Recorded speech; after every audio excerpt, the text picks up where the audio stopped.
Why Media Group? The fastest growing media group in North America.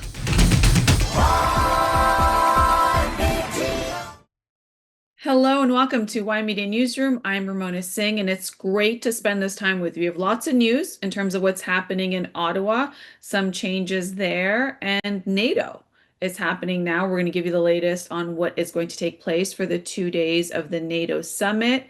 And we have a lot for you when it comes to sports news, AI news, as well as what's happening around the world. Now, starting with our top story, we have a Quebec Conservative MP has essentially put in his resignation. He will be leaving the Conservative caucus because he got a new role, and that was by the Prime Minister. He's essentially becoming a senator. That is, Richard Martel is now resigning from the Conservative caucus and his seat from the House of Commons. He is being appointed to Senate by Prime Minister Mark Carney, and Martel sits as an independent, as a senator. This is something that was started under Prime Minister Justin Trudeau to essentially not have partisan senators, but to make them independent, to create a situation where when it comes to passing the bill, they can do it from a nonpartisan position. So what this means is this is another Conservative seat that was won in the election back in 2025 that now remains vacant. So now Martel did represent his riding in Quebec, and now he will represent the province of Quebec as a senator. He essentially became a representative, an MP in 2018 in the riding. And this is a time where we're seeing Prime Minister Mark Carney also continue this practice of appointing independent senators through federal appointments process, and essentially moving away from previous to Prime Minister Justin Trudeau, people would get appointed to Senate either as a liberal or as a conservative, depending on the Prime Minister and the party that they represent in the House of Commons. Now, this appointment to Senate is often viewed through both what would be a governance as well as a political lens. And when the question is, raised in terms of why this move right now for a sitting MP, well, if it's a 25-year position. That is an appointment that when someone is appointed to Senate. And so I guess in this case for MP Martel, well, this was a position where, it secures his position for 25 years and also gives him another lens in how he can serve in the government. So now when the question comes to why choose a sitting MP, well, it chips away at Conservative seat count, given that we have a few MPs that have decided to essentially resign from the Liberal caucus this summer. Guilbeault is one of them, and Ernstine Smith is another one that are to resign this summer. And we already know that 4 MPs have crossed the floor since last year's election, 4 of which were Conservatives and 1 NDP. So this is a time where we're seeing Prime Minister Mark Carney's preference for an independent Senate. But while what this means is it also chips away at the Conservative seat count. Now, he did appoint 4 people in total to Senate, and one of them being Tom Pitfield, which is a former, essentially one of his principal secretaries and chief political strategist to the position, to the upper chambers, and is expected to essentially reshape the strategy of the government moving forward. We know it's going to be a busy year when they come back from the summer, but I still think there's speculation that the Prime Minister may call another election and ask for a majority mandate. He does have a majority right now, but it's very slim. It's majority plus 1. And a lot can change from now until 2 years from now when the next election is supposed to be set. There is a 4-year period, so there's that situation. And if he loses any more seats from the Liberal side, then he goes right back into minority government. And then it's up to the Conservatives as well as the NDP and the Green seat to decide if they want to push a non-confidence vote and trigger an election. So to prevent all that from happening, well, the Prime Minister needs to make sure that he's in the majority territory. So the other 2 appointments are for the province of New Brunswick, is a person named Rodney Ouellette, and Geeta Tucker from the province of Manitoba. All four are expected to be independent senators under the Senate's current structure. And big news on investment dollars coming into Canada. Well, this made headlines as Prime Minister Mark Carney's government has now informed officials in the UAE that Canada is not yet ready to deploy the $70 billion investment commitment that was secured during Prime Minister Mark Carney's 2025 visit to Abu Dhabi. Officials cited a shortage of shovel-ready projects despite the government's push to attract foreign capital and diversify trade beyond the United States. So in June, Canada's Major Projects Office essentially told the Emirati delegation there that there's not enough investment-ready projects right now. Now, the MPO is responsible for accelerating more than 20 major infrastructure projects worth nearly $135 billion. And this also means regulatory approvals, Indigenous consultation, and facing what would be legal reviews. And that essentially created the delay in project readiness. So, therefore, they told their investors, in this case, UAE, that we're not ready for the $70 billion. Now, UAE does remain interested in investing in Canadian energy, infrastructure, and critical minerals.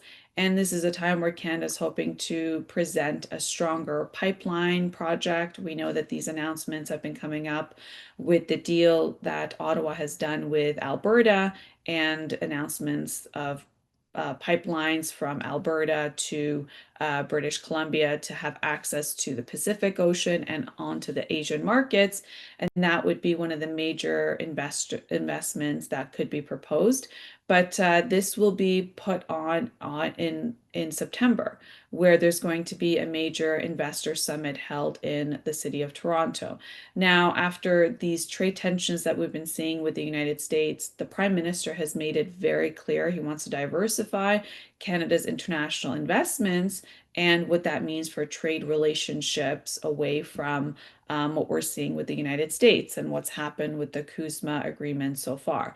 Now, during the visit in the UAE, the Prime Minister, he did secure a very landmark investment commitment intended to support what would be Canadian infrastructure, energy, and critical mineral projects.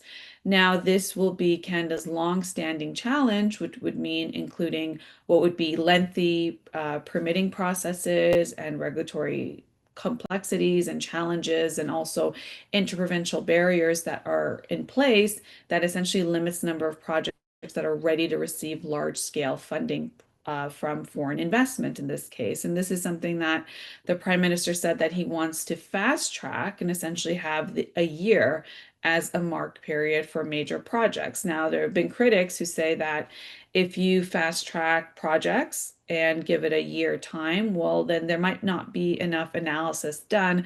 But this is a way for the Prime Minister to make sure that there's more projects ready and capital invested.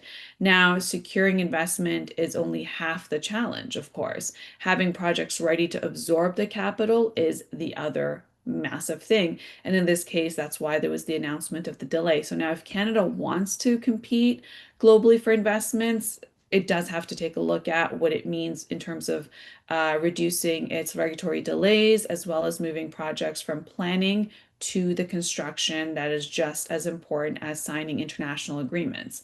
You know, it's well and done when you negotiate and sign international agreements, but then there is the follow-up and the follow-through on those agreements. So therefore, the coming months will test whether this government's efforts to accelerate approvals can translate into commitments, into actual real dollars invested, and what that means is economic growth.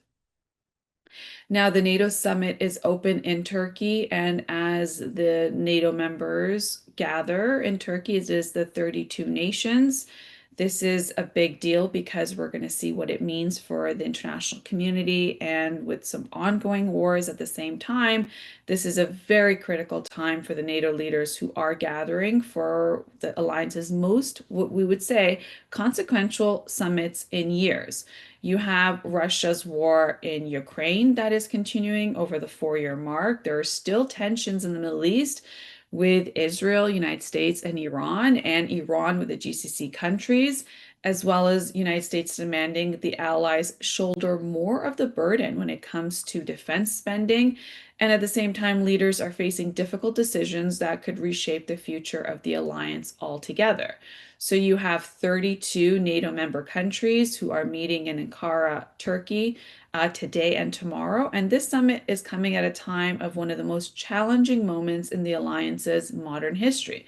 You would say, well, there's a lot of things happening when it comes to tensions within these countries, with the United States, and the ongoing wars. And essentially, what we're seeing with inflation increasing, and the pressure that these ongoing conflicts have had on energy prices and overall unaffordability challenges. Now, hosted by the Turkish president, this is a 2-day summit that will bring together the United States, President Donald Trump, Prime Minister Mark Carney, NATO Secretary General Mark Rutte, and the leaders of every NATO member state.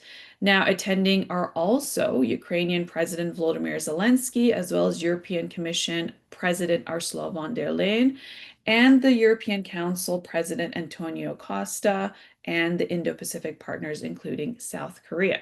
Now, the summit's central message is clear that NATO wants allies to turn promises into actions. Now, we covered this in quite detail yesterday about the new target of 5% of GDP by 2035. And NATO saying we don't want to just hear the promise and the words, we actually want to see a plan that could be implemented and reviewed on an annual basis.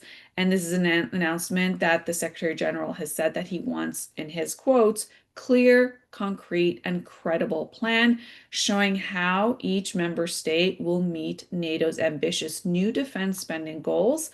And under the alliance's roadmap, that the members are expected to go from the 2% of GDP to 5% of GDP defense spending by 2035.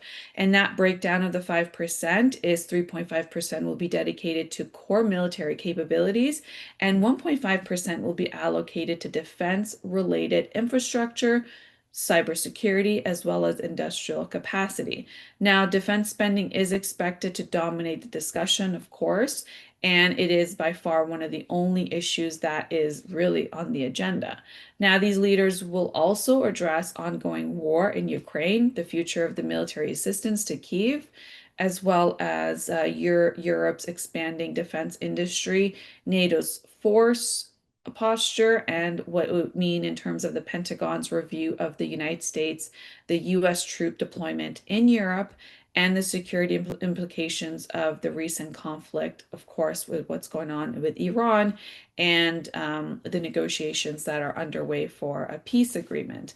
Now, for President Trump, the summit represents another opportunity to press the NATO allies to contribute more to their own defense and not have the US carry much of the burden.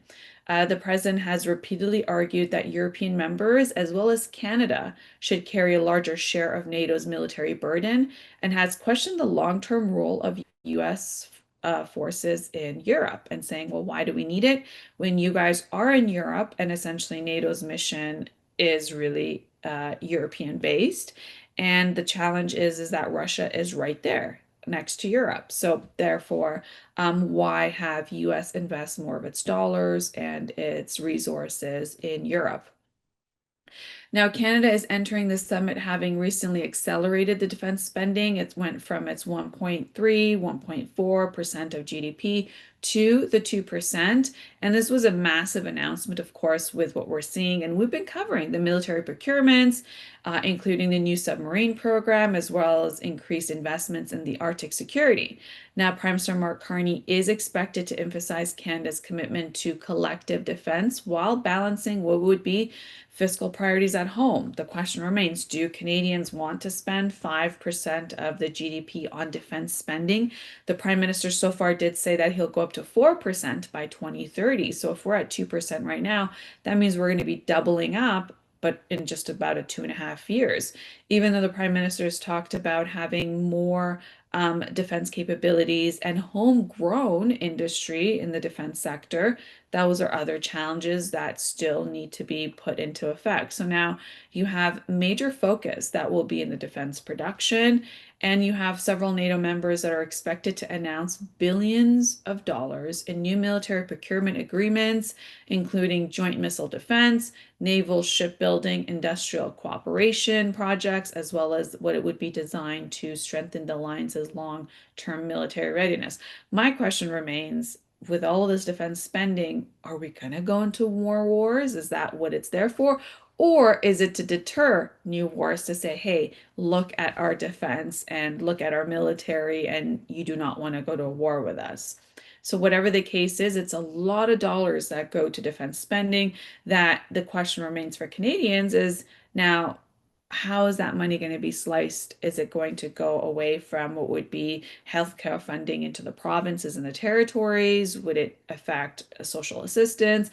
Would it affect infrastructure projects? What does it really impact? Because there's only so much tax dollars, tax revenues that come into the government, and that those tax revenues get sliced up in terms of percentages of where it's going to be spent. And that is something that we look on to the party to represent in every election period of what are they going to spend in the next 4 years for Canadians to give them their votes. And so this will be very interesting. Are we talking about, spending money Canada doesn't have on defense, or would it mean cutting from critical key sectors for where that money should essentially be spent, which would be on Canadians and less on what would be defense? So these are the things that will be questioned when Prime Minister Mark Carney goes for another election, possibly at the end of this year or possibly a lot sooner, maybe next year. But this will be to seen in terms of what his announcements will be and what the opposition has to say to all of these investment dollars. So now the summit is, and it could shape what would be NATO's military strategy for the next decade. The previous decade, we talked about 2% of GDP spending, and a lot of the NATO members did not meet that requirement until just recently. Well, in fact, until Donald Trump won his second election and became president for his second term. And that's when everything really changed. All the other countries seemed to somehow find the funding to get to the 2% of GDP. So now that conversation is done. The next conversation is this 5%. So this increased by another 3% with the breakdown of where that 5% should be spent for another almost 10 years. So here you have what would be, in terms of the decisions that are going to be made. These next 2 days will impact Canada's future defense budget, NATO's response to Russia, as well as the continued support of Ukraine. And what does that really look like? And how long is this war with Ukraine going to continue? And then there's the Arctic security, which we're seeing increased activity by Russia as well as China, and the military procurement and industrial investment that we'll see Canada put forward based on what comes forward in these next 2 days. Now, there are 32 NATO member countries that will be in attendance, and invited partners would be Ukraine's Volodymyr Zelensky, and you have the European Union Commissioner President, you have Ursula von der Leyen, and the South Korean representative and other Indo-Pacific partners, which will also attend. Now, the question will remain on Ukraine. How much more military aid will continue in 2027? When will this war finalize? What will be the results of it? And if you recall, when President Trump won his second term, he essentially wanted the money that President Biden gave to Ukraine, and he wanted it back in critical mineral projects in Ukraine. And that conversation went nowhere quite fast. So it'll be very interesting to see if that conversation will come up again during the NATO summit. And we're going to cover all the details for you, of course. And then there's also critical thing that we're also going to be watching for is, will Washington reduce its troop stations in Europe? It's talked about it. And so what does that mean in terms of action? And then the other thing that we're watching for is, can Europe produce more weapons, ammunitions, and air defense systems as a part of all this defense production and spending that we're seeing take place? And the bigger question is also the Middle East. How should NATO respond to the instability following the Iran, Israel, United States conflict? So these are the things we're going to be watching on these 2 days of July 7 and 8, and we'll bring you the latest development. Now, when it comes to what should Canadians be looking at, well, this summit is an opportunity to demonstrate leadership, as the Prime Minister will be there in terms of talking about middle power, and what would be in terms of the recent defense announcements that have been taking place, including the new submarine fleets that was just announced yesterday, and expanded military investment. Now, when it comes to a chance to strengthen Canada's role in the Arctic security and NATO cooperation and operations, this is something that the US has been calling for quite some time in terms of a greater burden sharing. And these are the things that we're going to be watching to see the announcements that come out of the NATO summit. Now, another thing that we're also seeing is that, President Trump has long criticized NATO members for failing to meet the defense spending commitments. And now we're seeing that they're trying to make sure that they prevent any sort of disagreement that could also arise in the new summit taking place right now. And President Trump is on his way, and this will be a challenge for the other NATO members to make sure that things go quite well after what we saw take place at the G7. This is also another part of that is going on now. Another announcement that came from NATO so far right now is that NATO has chosen Swedish defense company Saab as its preferred supplier for up to 10 GlobalEye airborne surveillance aircrafts. This will be replacing the aging AWACS fleets. The aircrafts are built on Bombardier Canadian-made Global 6500 business jets, and this makes the program one of the most major boosts for Canadian aerospace industry that will strengthen its role in NATO defense. Now, this program is valued at approximately 4.5 billion USD. And the formal negotiations with Saab are going to begin with deliverables, as well as the potential starting around 2030. Now, Canada is also negotiating a purchase of 6 GlobalEye aircrafts for the Royal Canadian Air Force. This is a time where you have the NATO Secretary General say that, these projects are what he calls a multinational effort involving European as well as Canadian and US industries to make sure there's jobs created and funding. But again, the question remains, what are we going to do with all these defense capabilities? Are we planning for more wars? And that I think that's the bigger question that remains at this time. We're going to take a quick break, and we'll be right back.